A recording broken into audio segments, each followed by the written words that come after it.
a massive empire. So that empire that falls in the 5th century is a Christian empire. Everyone has pretty much converted to Christianity. There's still Jewish minorities in the cities, but it's really hard to find a pagan anymore by, say, 400 or 425. It's really hard to find a pagan. I mean, about the only place you can find them is like in the academies, so like the Academy in Athens, the Academy in Constantinople. You can find a few among the teachers in the academies, but they just do it to be different. I mean, it's like Marxists in American universities. I mean, you can't really find one anywhere, but except there. So there's a couple of them left, but the vast majority of them are everyone is Christian. So the empire that falls in the West is a Christian empire. I always think it's funny when I hear people talk about, what is it that, it was decadence and all those gladiator games and everything that killed the Roman Empire. Actually, the Christians had outlawed gladiator games centuries before the fall of the empire. They didn't have gladiator games. They had chariot racing. They liked that better because people would still die, but they weren't supposed to die. So it was kind of like going to NASCAR or something. You see the accidents, but they're not supposed to happen. But so they switched to chariot racing. But and also it was a Christian. I mean, it was churches everywhere, and all they did was argue about theology. So it was not the decadence of the 1st century. The empire was pretty strong then. Once the empire collapsed in the West, everything got bad in the West. So if you just think of the Mediterranean, the western half of the Mediterranean is completely overrun by the Germanic barbarians.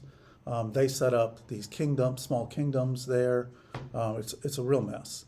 The eastern half of the Mediterranean is fine. Pretty much everything goes on as before. The barbarians can't get there because the capital of the Eastern Empire is Constantinople, what's today Istanbul, and that was an impregnable citadel. The walls there were massive. They were never bested until gunpowder 1,000 years later. So nobody could capture the city, and you couldn't get past it to get elsewhere because it's right on the peninsula. You literally have to go past this city to get to the east. So the East was fine. They were completely spared these invasions. And so the Roman Empire continued on the same way as it did before in the East. And it would for the next 1,000 years in one form or another. So the empire would survive there. And it remained a Christian empire for a number of centuries. So that half of Christianity, the Eastern Mediterranean half of it, was fine. The western half of Christianity which is where the Catholic Church is going to come out of, is not fine. It's all of the governmental systems have fallen apart. There's no real currency anymore. There's no armies except for the armies of these Germanic kings. There's no the Germans are Christians, but they're a heretical version of Christianity called Arianism, and they don't like Catholics too much. So the whole thing is very tense. But also, like, cities empty out. The city of Rome had a population of around 1 million or so in its heyday. Now it's about 35,000 people, maybe. Everybody leaves. And the main reason is because the infrastructure is all gone. If everything collapses, then who's bringing the food? Somebody has to bring the food. Most of Rome's food came on barges from Egypt. So there is no barges from Egypt anymore. There's nothing. If you need food, you're going to have to find it yourself. And it's not in the grocery store. So that means you go to where the food is, which is the land. And you find someone who'll protect you because nobody else will protect you. And you sell your services as a farmer and you literally live a subsistence life. And that's the beginnings of what will eventually become feudalism, where you have essentially serfs who work the land, and lords who are the warriors who defend them and control the lands. And you live and die you spend your whole life within about a 15-mile radius, and never leave that, because what would you do? I mean, you don't have money. There's nothing. Your entire livelihood is here, and so that's very much the way things are during particularly the first half of the Middle Ages. So the church is in a very difficult situation, obviously, like everyone else. Because all of the structures fall apart, all the governmental structures fall apart, it means that the only institution that survives in the West is the Catholic Church. There are still bishops, there are still priests, there's still a structure to the institution. And so that survives. And so people begin looking to their bishops, their local bishops, to govern.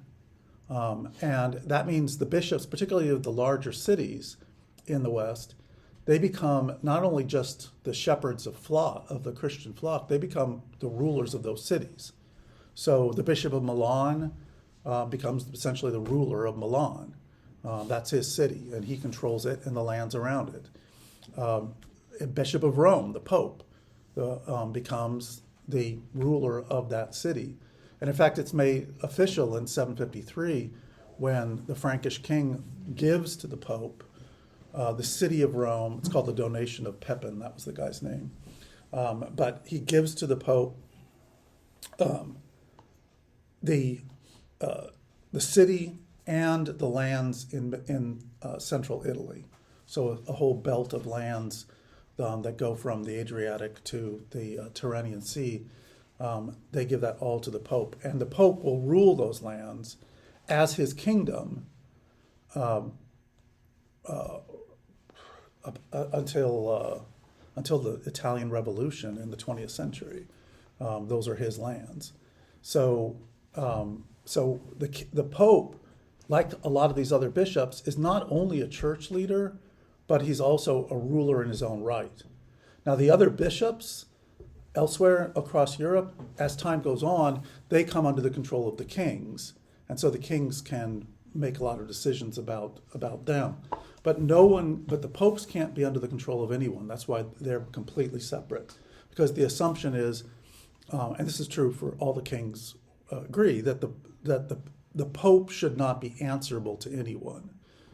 He's the vicar of Christ, and so he's the leader of the universal church, and so he should not be under the thumb of any king. Now, that doesn't mean lots of kings don't try to control them. They do, but the whole framework is very different. In the East, this is not the case. The Patriarch of Constantinople, who's the archbishop there, he's under the emperor. All he has to do is worry about his church, which is a nice church. He's got, lots. So he's what we tend to think of a bishop or a priest would do. But in the West, that's not the case. The church has to essentially take on. The only people who can make sure the trash gets picked up and that the roads are passable and that the walls are repaired against invasions are these bishops. And so they end up taking on these positions. The other development in the West that the church does is monasticism, the monks. And monasticism is particularly well suited for this era because nobody has anything. It begins with essentially just these groups of men who want to go out and break from society and live a life that is completely focused on saving their souls. And so they go out and they form these kind of communities, and they use a rule, the Benedictine rule done by Saint Benedict of Nursia, and they basically live their lives in communities there. They work all day. And the idea is that you're spending all of your time, you don't have time to sin. You're spending all of your time working in the fields, because you have to produce the foods for your community, and praying. So if you're not working or praying, you're sleeping or eating, and that's it. That's all you do. Then you're in your cells the rest of the time, and you're devoting yourself completely to God. It works very well in this period because there is no wealth.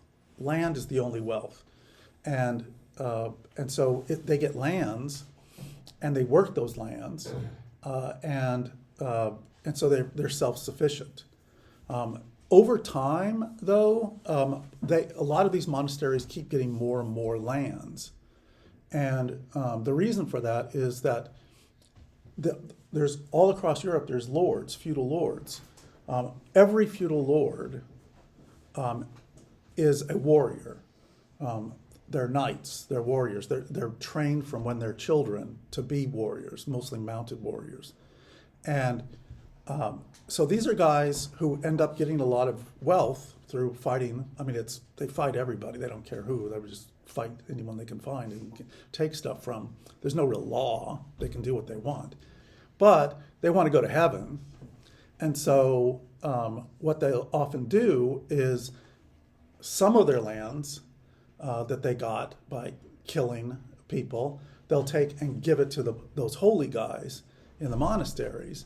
And that way it will help the monastery to have those lands, and then the monastery can then pray for them, particularly after they're dead, so that they can get into heaven. In fact, sometimes they'll kind of work it out so they can be buried at the monastery, maybe even like dressed as a monk, so that way at the resurrection they could kind of slide into heaven with all the rest of the monks who are going in. Every monastery ends up so there's a relationship that forms between monasteries and the nobility. Every monastery has associations with nobles, with families. They keep their necrologies, which is their list of the dead. They do masses for their souls, at least on every anniversary of that death. In fact, these monasteries over the centuries some of them become like, they get so much land, they become like mini corporations.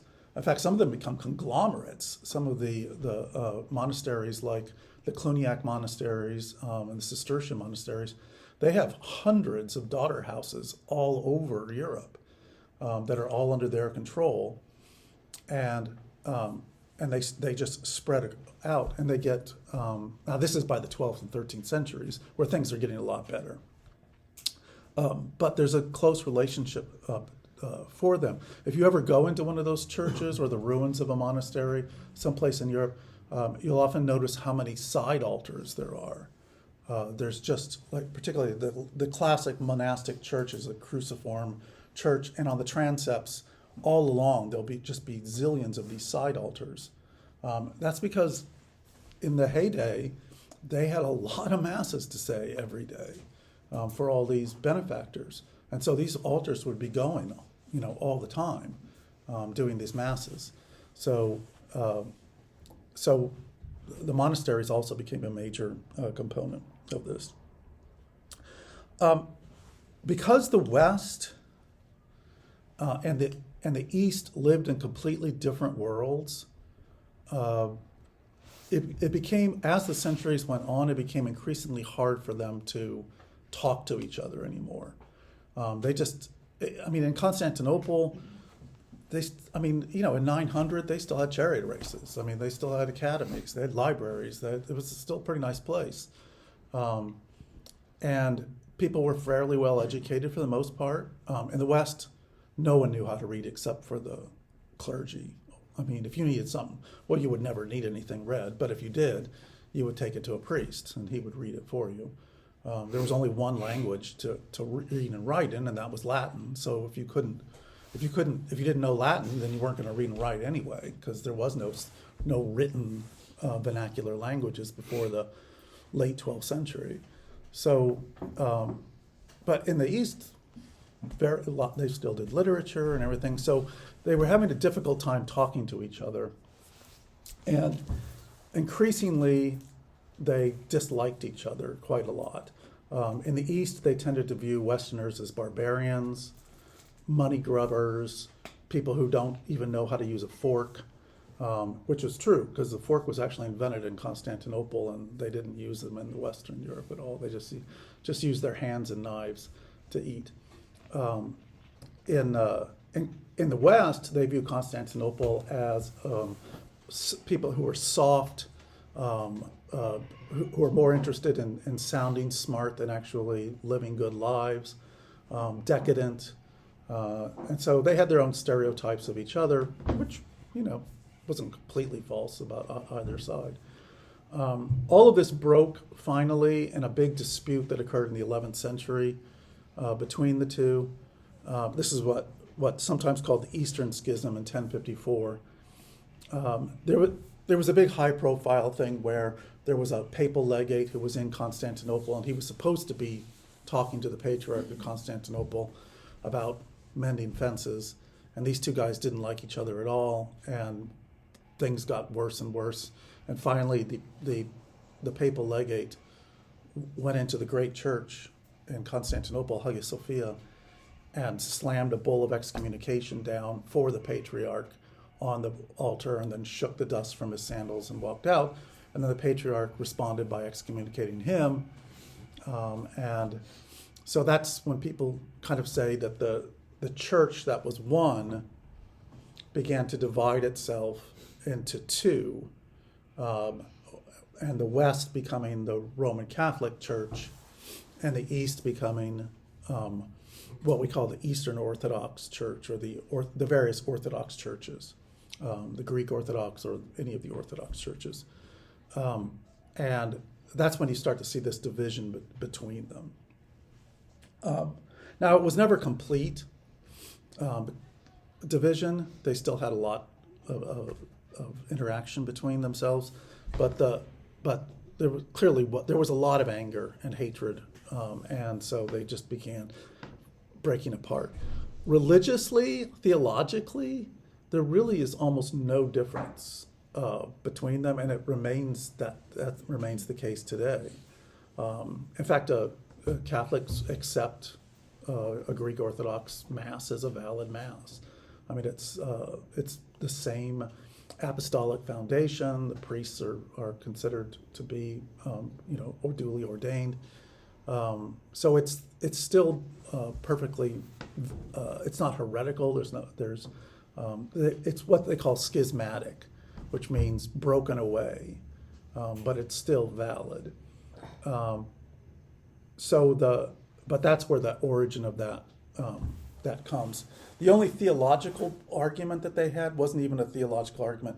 It was about one word in the creed, which when you say the creed, you probably wouldn't even know it. In English, it's 3 words, where it has to do with the procession of the Holy Spirit. In the creed, it says proceeds from the Father and the Son, and the Son was added in the West. The popes added it. In Latin, it's filioque. And in the East, they didn't add it. Actually, in the East, they didn't have a problem with the idea that the Holy Spirit proceeded from the Father and the Son. They just didn't think the Pope had the right to put that in there without a church council. So even that wasn't really about theology. It was really about authority. In the West, they held that the Pope, as the successor of Peter, had ultimate authority over the church. And in the East, they thought that the successor of Peter, the Pope, had what they called preeminence of honor. So he was very honorable, that we should all honor him, but it doesn't mean he gets to tell us what to do. And so that's the division. Even today, the division between Catholics and Orthodox, well, if you ask an average Catholic, they won't even know what it's about. If you ask the average Orthodox, they know all about it. But their anger with the Catholics is it's always cultural or something that happened historically that they're still mad about, some crusade or something like that, So it remains something that's just cultural. Any questions about any of that? Okay. You talked about the church getting involved, like how the kings kind of in the West controlled the most of the churches. Was it a way to like collect taxes? Yeah, there's no real taxes yet. Taxes will come in mostly in the 13th, 14th centuries once liquid wealth is reintroduced. The only source of wealth is land. So it's just the serfdom, basically. Yeah, but the thing is that in the feudal system, the king theoretically, he controls all the land in his kingdom. It belongs to him. He parcels those lands out to his feudal lords. So the only source of wealth is land. So that means his vassals, those lords, he gives them those lands, and then they give him military service in return. So he gets 40 days of military service per year from each one of his vassals. The bishops and the monasteries have lands. That means they owe the king military service for those lands. Now the difference is with a bishop, he'll use his wealth to train men to do it. Same thing with monasteries, who otherwise, like city militia, things like that will take care of the areas. Then they'll go to the kings.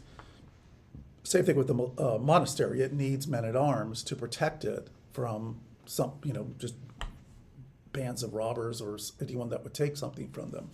And so those men at arms are there, and then they'll send those off to fight. But what you bring up is an important point, because when a noble dies, the land is supposed to go back to the king. But in reality, these noble families, they're on these lands. They're not. You're going to have to go to war to get rid of them. So the king just gives it to the next son in all those things. As long as you're being a decent vassal, the king will just let you keep it. But when a bishop dies, there is no son. So who knows who could be the next bishop? The bishops are supposed to be elected by the clergy locally, but in reality, nobody can be the bishop unless the king invests them with those lands, because they need those lands. And being a bishop's not a bad job in this world. How do they incentivize the men to fight, though? Like Which men? Like you talk about providing military service. Like basically, the priests will go around and train the men to make an army for the king. Yeah. If there's no wealth other than the land, how do they? That is wealth. If I'm a lord, if I'm a fighting man, I'm at the very top of the society. Okay. I get whatever I want. I mean, that is my wealth. I can take what I want, any way that I want. So that's the highest wealth. There's no police force or anything of that sort. It's literally might makes right in this world. So yeah, and also it's extremely. It takes an enormous amount of wealth just to train a knight. We're talking about the armor that has to be produced by blacksmiths, the horses that have to be provided and trained on. It's an enormous investment. There's no liquid wealth, but it's the wealth of the stuff that's all around you. And to be able to bring that all together, it can only be done locally. All right, so getting back, there is a problem though. Eventually there is a problem with this, because oftentimes when a bishop dies, the local clergy might elect a new bishop, but then until they go to the king, and the king will say, "Well, I don't like that guy. I have somebody else I'd rather give it to." And if the king says no, what are you going to do? I mean, the bishop can't do the job without the lands. So generally, by the 11th century, you pretty much have a system where they just ask the king, "Who do you want?" And that means the king gets to decide, and that means he's not giving it away for free. And so there's lots of vassals that he has, noble families, who have second sons who aren't doing anything. And so they go to the church and they become bishops. And it causes a lot of problems. In fact, there's a big reform movement in the 11th and 12th century that completely cleans all that out. But that was one of the things they were trying to deal with. It's called simony. It's the buying and selling of offices, of ecclesiastical offices. And so they do a whole massive reform movement in the 11th century and 12th century to clear all that out. Any other questions about that? You can get pretty deep into the weeds. It's a very different world. The Middle Ages is a very different world than the world that we live into. So, full disclosure, I was listening to your lectures while I was running yesterday on God Wills It one. And Crusades. the reason why that the papal legate came down to Constantinople, was it over like certain priests getting married or keeping concubines, and that's why he went down there in the first place? And then Yeah, that was one of the problems they had in the West. yeah, That again, aside from simony, they also had the problems of concubinage and clerical marriage, and so that needed to all be cleaned out too. In the East, priests are allowed to be married prior to ordination, and that had always been true, and so that became a bone of contention between them, because in the West they said priests shouldn't be married, and in the East they said priests have always been married here. So that was although that's a matter of discipline. It's not a theological Yeah. issue. So now bishops, everyone agreed that bishops should not be married in the East as well as the West.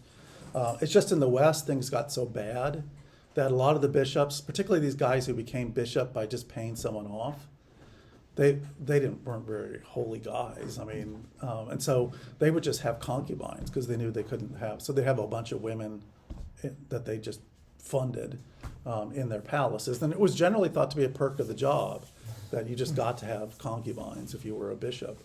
But they cleaned all that out in the 11th and 12th centuries. Yeah. When was that split? The division between East and West. Yeah. The usual date, if you're on Jeopardy, then definitely say 1054. But it's historians like we do. We've made the whole thing much more complicated. I don't think there's a firm division really until the late 13th century. But it's such a high profile event in 1054 that's the answer that most people would say. Yeah. If the West is mostly like feudalism and then like the East, like Constantinople's not feudalism, where's Constantinople getting like a lot of their food from? Like, Good question. For a long time it's still from Egypt. okay. Egypt produces an enormous amount of grain along the Nile Delta. So for a long time it's Egypt. However, in the after 634, you have now the new religion of Islam, which develops in Arabia, and the Islamic armies come out of Arabia with this massive jihad, and they're waging the war directly against these Christian areas.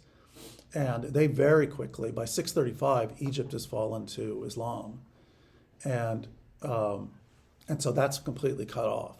So they gotta get their food from somewhere else. They get it from Asia Minor, what's today Turkey, which is also very, very productive. It's just that before they used to be able to use that land kind of for entertainment and recreation, and now it has to be turned over for agricultural produce. So they get most of it from there, but they also have a lot of wealth, so that they're also able to buy stuff too from the West once the West is able to start. By the 12th century, the Italians are in the business of trade. So Venice, Genoa, Pisa, these become big maritime empires, and they're in and out of the markets of Constantinople all the time, and in the markets of Alexandria and Egypt and elsewhere doing business. So they can buy a lot of foodstuffs from the West by then too. Constantinople remains quite wealthy up until 1204. After 1204, there's a big crusade and it smashes Constantinople, and it's never quite the same again until the Ottoman period. So it's going to be a real mess. But let me talk about the Crusades first. There's a couple, when people talk about, like if they really want to talk about how really horrible the Catholic Church is, they usually will, if they're going to grab anything, they'll grab two main cudgels. One is the Crusades and one is the Inquisition. So I'll talk about both of those. It's funny too, because if I was going to cudgel the Catholic Church, I wouldn't pick those because most people have no idea what they all. Everybody has an image of what they are, and that image is completely wrong. But I'd pick something like the 9th century pornocracy, which was a real bad period in the papal history. But something really, where you had some really horrible popes, a whole stream of really bad popes. I'd pick something like that, but nobody knows that about that. So nobody, for whatever reason, ever brings it up. Anyway, so the Crusades. The Crusades, there's lots of misconceptions. Frequently you hear the Crusades were essentially, there were too many fighting men in Europe, and so they decided to all go and conquer the infidels and kill all the Muslims and try to expand Christianity by the sword, and then they set up a colonial enterprise in the Middle East, and it was because they had too many second sons and all the rest. Historians have worked very hard on the Crusades for the last, particularly in the last 60 years. The vast number of historians have been working on looking at the actual documents of the Crusaders, and that none of that is really the case.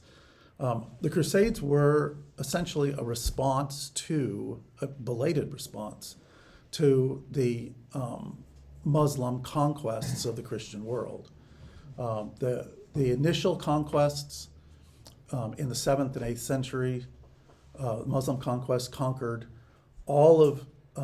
they conquered Egypt, they conquered Syria, the Holy Land, all of North Africa, and almost all of Spain. So 2/3 of the Christian world was gone after the initial Muslim conquests. All had been conquered by Islamic armies. And these were not we just want to expand. Sometimes people say, oh, it's just expansionism. No, it was jihad. I mean, it was a holy war designed to capture, to expand Islam. In traditional Islamic thought in this period, they divide up the world into what's called the Dar al-Islam and the Dar al-Harb. The Dar al-Islam, the abode of Islam, which is where Islamic rule exists and where everyone lives under Islamic law. And that's the way God wants the world to be. The Dar al-Harb is the abode of war, the abode of the sword. And that's where good Muslims wage jihad to expand the Dar al-Islam and then eventually make the Dar al-Harb disappear so that the whole world will be Islamic world. And it's not something you kind of should do. It's a requirement to do it. So it was very, very effective. And so most of the Christian world was gone. The Christian world had been getting smaller and smaller and smaller, and it would continue to get smaller throughout the Middle Ages. The growth stock of the Middle Ages was Islam. That was where the power and the wealth was during the Middle Ages. So an event occurred in the 11th century where you had a new Muslim group. It was all Arabs prior to this. But in the 11th century, a new group, the Turks, came in, and they were newly converted to Islam. And they began waging jihad, even against the Arabs, because they said they had gone soft. And they conquered Baghdad, they conquered Syria, and then they moved into Asia Minor, what's now Turkey, named for the Turks. And they went in there. The emperor from Constantinople brought his forces out and met them in 1071 at the Battle of Manzikert, and the Turks decisively destroyed the Christian forces, and they captured the emperor too. And then with that defeat, pretty much the rest of Asia Minor was quickly gobbled up by the Turks. And they set their new capital up at Nicaea, where the creed that you say in church was actually crafted at the Council of Nicaea. So the only thing left to the Eastern Roman Empire, what we call the Byzantine Empire, in Constantinople. I mean, if you were in Constantinople, you could look across the water in Asia and see the Turks. The water is the only thing separating you from them. All that was left was basically Greece, what's today Greece, and the only Christians left in the world to ask for help were those barbarians in Western Europe. And so they swallowed their pride and sent envoys to the Pope. This was Pope Urban II, and said, could you possibly help us out to at least push the Turks back from these conquests and to restore Asia Minor back to us. And so Urban took that message at the Council of Clermont in 1095, in which he called on the knights of Christendom to stop killing each other and to actually do something for the benefit of their fellow Christians in the East. Now, most people in West, these knights didn't really like those guys in the East that much, but he also offered them other things. One was, he told them about, he said, you could go there and not only push the Turks out of Asia Minor, but you could go all the way to the Holy Land. I mean, the Turks had recently conquered the Holy Land too, and they weren't nice to the Christians. The Arabs, when they had conquered it, they let the Christians come because they brought money. I mean, they were pilgrims, so they let them come and keep their churches and all of that. But the Turks came in and just destroyed everything, and started killing, and it was horrible. So the Pope's telling these guys what's going on in Jerusalem, and these guys they're men of the sword. They're getting pretty upset by this, and then he also then says, if you do this at your own expense, with no thought of enriching yourself, then this act would be a pilgrimage, like it would be as if you did a pilgrimage to Jerusalem, and it would come with it a full indulgence, which would mean you would be free of all temporal penalty due to sin.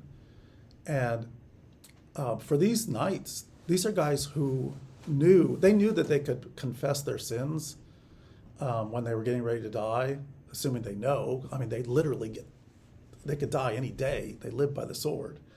But they knew they could confess their sins, but they also knew that they were going to have a lot of time in purgatory, because you steal a pig, you might have to spend some time in purgatory for your penance if you didn't do it here.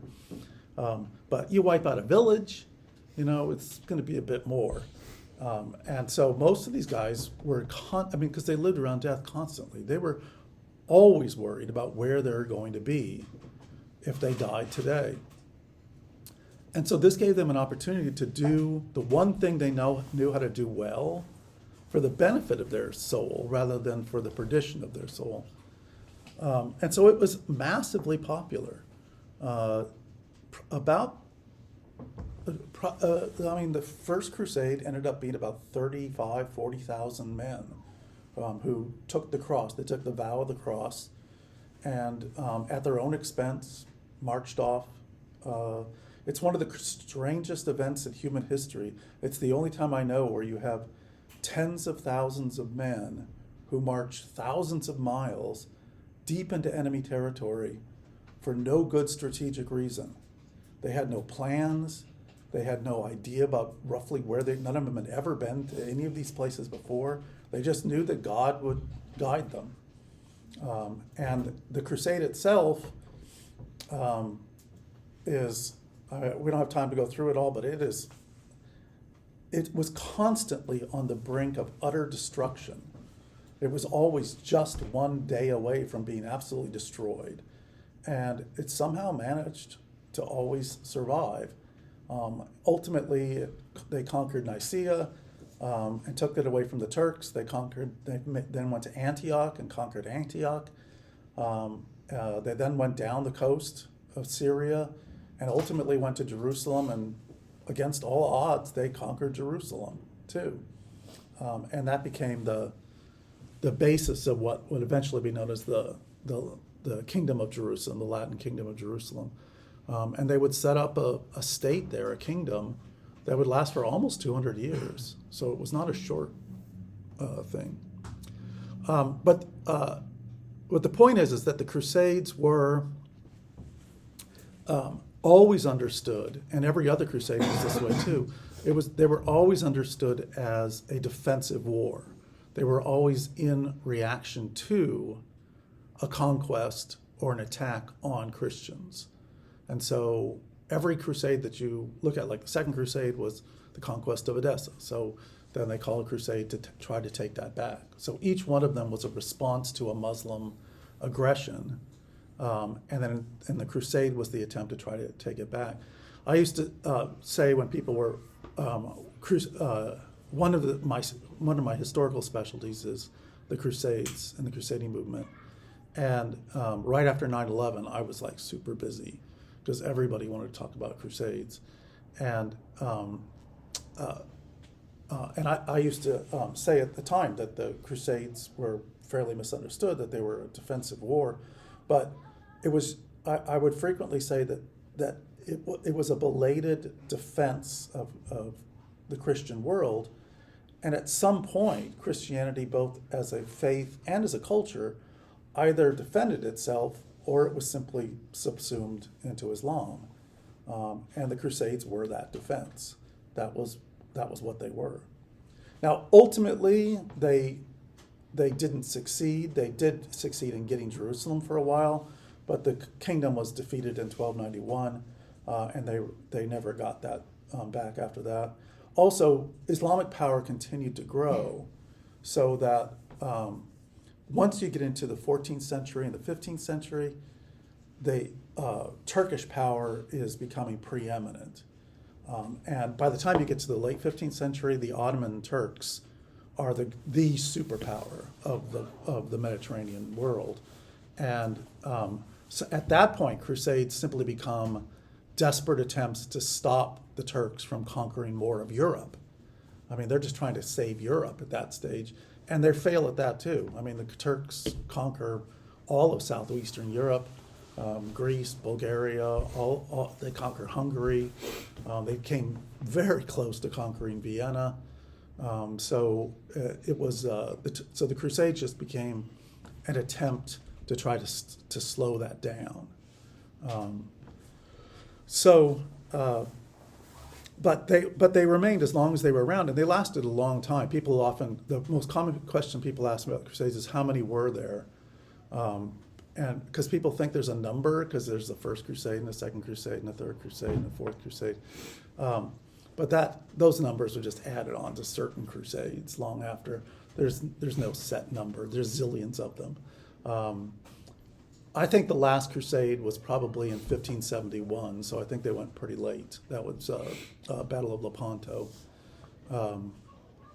That's pretty much, by that time, the need for crusades had passed because the Western powers had become much more powerful by then. But they last. They're a major. They are keeping popes busy and preachers busy for about 5 centuries, because the threat of Islam is not going away. There's just constant warfare against the Christians, and so there has to be some kind of defense against it, and that's it. Any questions about the Crusades? Yeah. You mentioned briefly about indulgences for the knights at that time, and I know that a lot of times too, like one of the controversies I hear from friends is about indulgences stemming from that time. Yeah. Can you talk a little bit about? Yeah. Next time when we meet, I'll talk a little bit more about it, because the indulgence issue is going to lead directly into the Reformation. Never mind. But it is true that now, just to kind of prime it, though, the indulgences still exist. But the idea is that ultimately what this was it was the church recognizing a good work or a penitential act, and saying that this has this efficaciousness to it. So if if you had let's say you had a lot of penances to do for your sins, you could do something like go on a pilgrimage. You might go to, Compostela in Spain or something like that. Depends how far away it was. And you'd spend a lot of money, and everyone would they give you parties and everything, but it'd be hard and expensive to do it. But the hardship would be the penitential component. And the church would recognize that. So they would say this indulgence is associated with that activity. So it was a way of recognizing what it was. The problem is that over time, especially once money started getting involved in this, is that like with the crusade indulgence was a plenary indulgence. Now nowadays, which is full, nowadays church gives out plenary indulgences like candy. I mean, you can get them anywhere. In the Middle Ages, boy, they did not. A plenary indulgence was rare. I mean, that was like almost impossible to get one of those. That means that whatever you owe, it's wiped away for the plenary indulgence. And so a plenary indulgence, that's why these knights were willing to take the cross and pay a lot of money and put themselves at danger, because they could get a full indulgence for this. But over time, with other crusades, there was because the Muslim power became so much greater, there was a great desire to try to mobilize more of European society for the crusade effort. And there's only so many men who can afford to go on crusade. So they said, well, what if there was a young man who wanted to go, but he just couldn't afford it? And what if somebody could bankroll him? And so they said, okay, well, that makes sense. So let's say an old woman with lots of money paid for him to go. Then she could then share in the indulgence, the crusade indulgence, because she was making it possible for him to go. Well, okay, what if she can't afford a whole crusader? What if she could only afford half a crusader, but she knows somebody else who could afford half a crusader? That way the crusader can still go. Okay, so you only get half a plenary indulgence then, and then you get...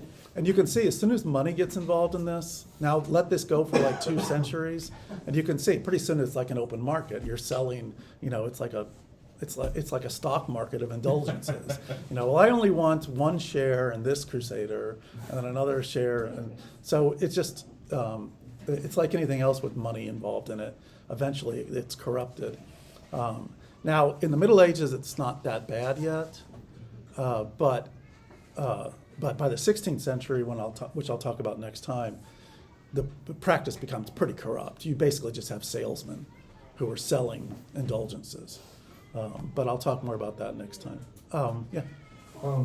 Did the Christian world and world know about the emergence of like African societies? Because I teach African history at my school, and it started spreading around the time. I know the expansion of Islam was trying to go down into like the deep parts of like Central and like West Africa.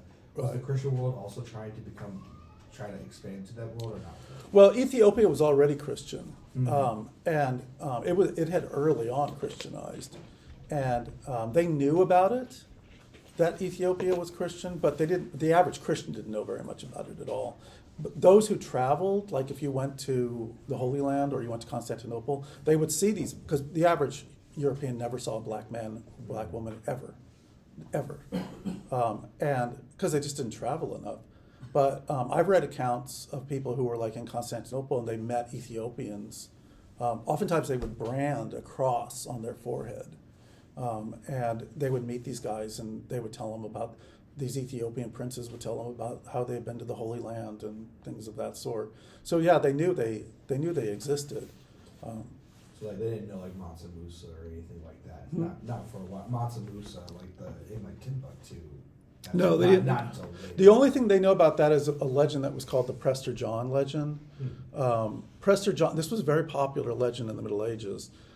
It's kind of the idea that it's a kind of a legend you would get when your whole world is falling apart. The idea, because Islam just kept growing and growing, it kept conquering more of the Christian world. There started this legend of this guy named Prester John. That wasn't really his real name. They just didn't know what his name was.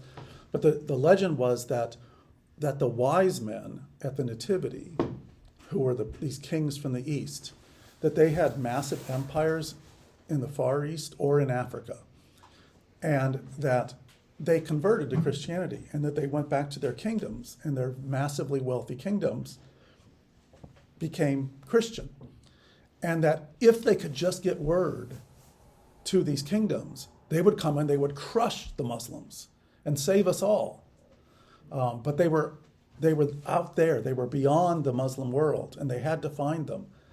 In fact, one of the reasons Henry the Navigator began his circumnavigation of Africa was because the new theory in the 15th century was that Prester John was in sub-Saharan Africa. There had been a lot more gold shipments coming up through the Sahara, and so that's what they were thinking. So it was like, we got to get Prester John involved because we're about to be conquered. Most people in Europe expected that Islam would just conquer all of Europe the same way it had conquered everywhere else. And so they were like desperate to find some way out. And so the Prester John myths became very popular. And they would remain so throughout the Middle Ages. Every time when the Mongols came, they thought, oh, the Mongols, that's Prester John. But, Genghis Khan is not Prester John. In fact, the Pope wrote to him and asked him, are you Prester John? Are you here to save us? And he's like, this was not understood. I had a yeah. question about was the Reconquista part of or associated with the First Crusade? Because you mentioned that the Islamic forces had taken most of Spain by that point. Yeah, the Reconquista is the century-long project of reconquering Spain from the Muslims. It's the only place where Christianity actually has success against Islam. They're actually successful in taking back the Iberian Peninsula. But actually, if you get a crowd of Crusade historians together and want to get them fighting, then say, was the Reconquista part of the Crusades or not? Because it predates the Crusades by quite a bit. And so some will say, oh yes, well of course it's a crusade. But I'm a Crusade historian, so I can say my opinion is it's not a crusade. Obviously, before there's no indulgence associated with it. It's a holy war. They definitely see it as a holy war. However, after the First Crusade, now it is true. Urban II, when he preaches the First Crusade, he tells the knights in Spain, "You're not going anywhere. Your fight's in Spain. You don't get to go to the Holy Land. You're not going anywhere. You stay where you are." And that's always the case in Spain. They don't want any of the Spanish lords taking the cross to go to the Holy Land. Their fight is at home. But all of the various theological components of crusading get then now drafted onto the Reconquista, including later the military orders too, because not just the Templars and the Hospitallers, but then all the other various knights, the Knights of Calatrava, Santiago, those all developed then in Spain as well. So it becomes a crusading thing, yeah. Thanks. How does the Pope and all the kings in the West keep track of what's going on with the Crusades? I mean, they're just sending a bunch of men off. Well, that's gonna be successful or that's not. right. I always say every time, when I used to be a department chair, and I would say that like faculty searches. When you're searching for someone, I said, a faculty search is like a crusade. It's easy to start, but impossible to control. And that's true for the Crusades, too. And the reason is because every man, every noble, every lord who takes the cross, he'll bring some vassals and others and family that come with him, other fighting men. But they took a vow to God. They didn't take a vow to anyone else. So there's no real head of a crusade. These are all barons and lords who are used to being in charge, so all the decisions that a crusade makes when it's on the march, it's all in council, and there's constant egos firing away at each other, and sometimes someone just gets mad and says, "I'm going," and they just take off and go on their own because they only vow they took was to God, to go to the land of His Son. And they don't have to follow any of those other guys. So there's no communication that goes back to the Pope, or is it? It's very slow, very slow. I can imagine. And the Pope can't. The Pope tries to control. Particularly the Fourth Crusade really went off the rails, and And so after that, in the Fifth Crusade, the Pope Pope Innocent III, he sends legates who are his men to be right there to represent him, to tell them what to do, so they won't only do what he wants them to do. But even that is difficult, because oftentimes the problem with legates is they're not military men. So they don't really know what the smart thing to do is in a particular circumstance. So the Fifth Crusade isn't very successful either. The only time you really have somebody who can really control a crusade, it has to be a really very, very powerful king, like the person this city is named after, Louis IX, St. Louis. St. Louis went on 2 crusades, and someone like that, he was extremely powerful, also extremely well respected, very saintly man, and he could command whatever he wanted, but still he asked everybody.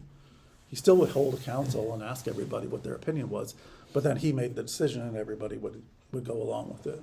But that was rare to have someone like that. Richard the Lionheart a little bit on the Third Crusade, once the King of France left. Until then, he was fighting with him constantly. But so yeah, it's they're difficult to control. That's for sure. It's almost like shooting the gun and then naming it. That's going on. Yeah, and sometimes they worked. And the funny thing is that the First Crusade was by far the most successful of all the Crusades. It was pretty much all downhill from there. So it was massively successful, but most of the rest of them failed, which itself led to a massive transformation in Europe. After the First Crusade, and this goes into the church, after the First Crusade, Europeans thought, God's happy with us. God gave us this victory, this amazing, miraculous victory. And things went along pretty well for about the next 40-some years. But then suddenly things started to fall apart.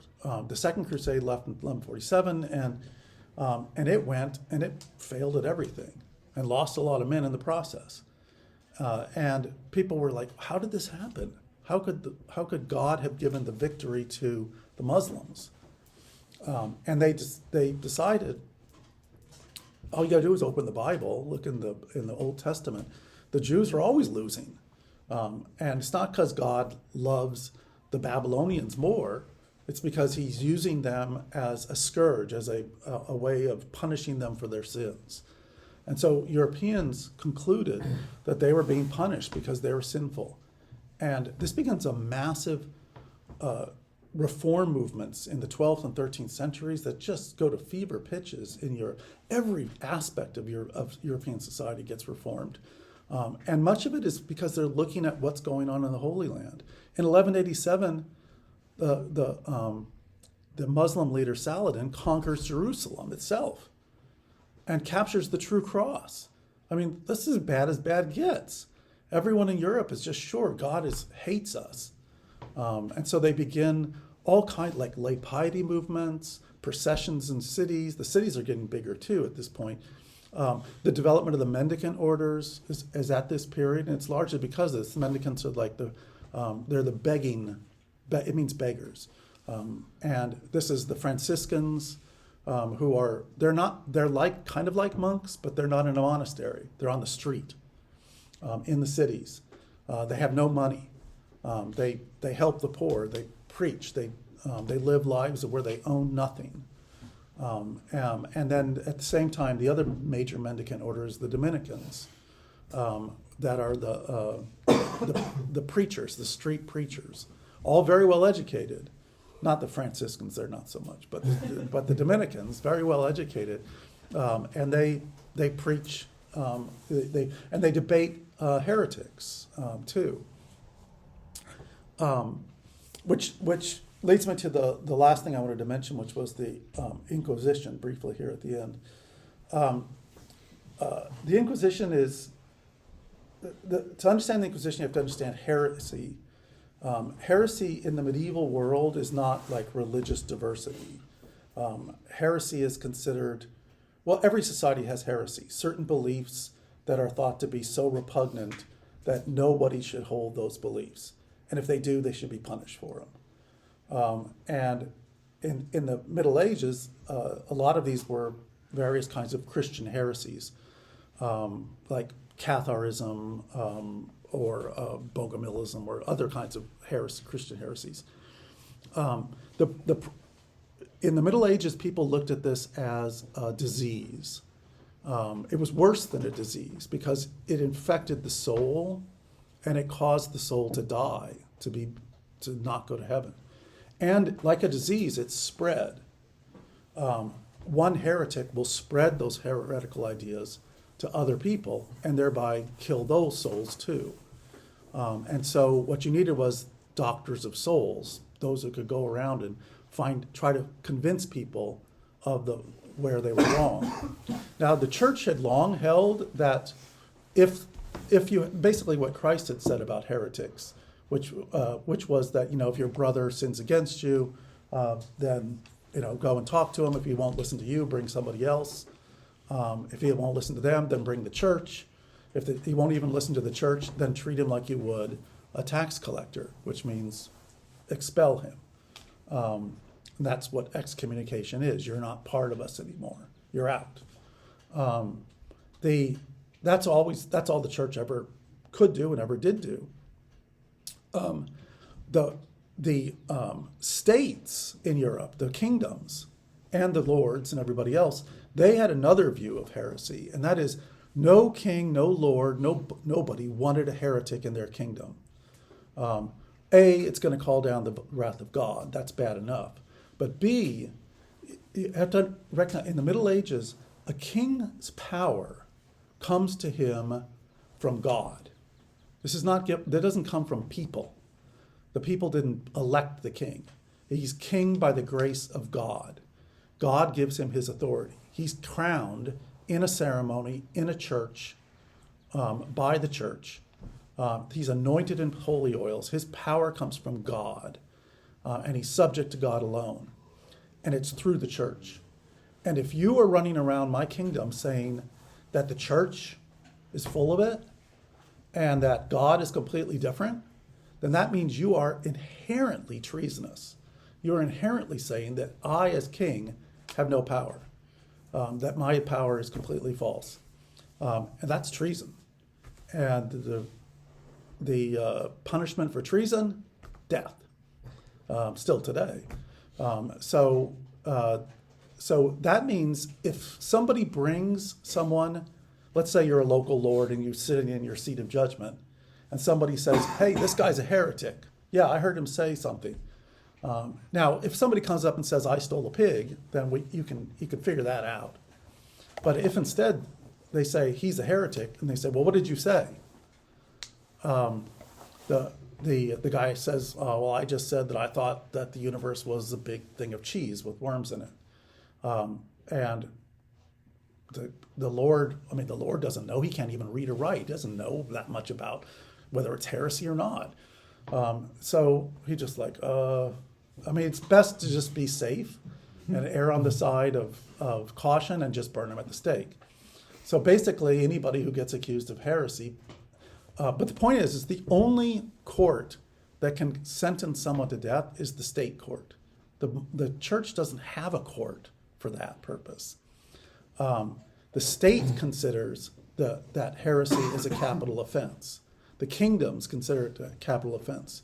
So where does the Inquisition come in? As part of the reform efforts in the 12th century, the Pope Lucius II, he decreed that henceforth kings are not, or any state officials, are not allowed to execute people for being heretics unless they first are brought before a church tribunal where theologians and people knowledgeable can ask them questions about their faith. And this questioning is inquisitio, it means a questioning. That's where it comes from. The idea was that if they could get into these courts, they could say, okay, because the 99.9% of everyone who was ever brought before for Inquisition stuff, for heresy, they just didn't know what the right answer was. They'd never really been taught. And they're just big mouths. They like to talk, and tell people things. So once you bring them before a tribunal and you say, okay, you said this, that's actually not right. And then the person would say, okay, Lord, whatever you say. I mean, you tell me what the truth is. You're the expert. I don't know. I was just guessing. In other words, they didn't want to be heretics. They just didn't know any better. And so this allowed the church within the Inquisition to be able to say, okay, here's the right answer. I'm going to tell you what the right answer is. Now you say that back. And then the person would say it back and they say, okay, case dismissed. And then they go. So in other words, what the Inquisition was it was a tribunal put between the accused and the stake. And they stuck themselves in between there. The kings hated it because they said they let everybody go, which was pretty much true. But it also allowed them to not only save lives, but also to, if somebody actually thought something was right, they could correct them. And you would have to really, really want to get burned at the stake to get through this thing, because you'd have to literally say, I don't care what you say. And then even then, the Inquisition never burned a single person. All the Inquisition could do was what they called relax to the secular arm, which basically means I'm the only thing standing between you and that king, and he really wants to burn you at the stake. So if you can't play ball with me, I'm just gonna walk away. I mean, if you're bound and determined to get burned at the stake, then off you go. And that's so. The bizarre thing is, the Inquisition actually saved lives. It didn't cause the burning of people. Now, in later centuries, they would sometimes they would do these things where they would send people out but in those cases, it was considered to be like a tune-up. In fact, in most cities, if the inquisitors arrived, people would have big celebrations. And at the end of it, like in Auto de Fe in Spain, that was a celebration too. All of the people who had been found guilty would all come out because they were penitents. And they would come out and everyone would celebrate that they were heretics, but now they weren't heretics anymore. So it was like a big civic ritual. I mean, now the Spanish Inquisition is a completely separate thing, because the Spanish Inquisition was a creation of the crown. It was not run by the churches. In fact, the Pope regularly complained to Ferdinand about the Spanish Inquisition. But anyways, I've gone on too long. Any questions? Okay, so next week I'll start with the Protestant Reformation, and I'll finish up with the last 500 years. How much did the movie Kingdom of Heaven annoy you? I was actually on the back when they used to have DVDs. I was actually on the bonus material. Yeah. I've always wondered, watching that and having a true expert that knows, but they're watching something like that, they're just like.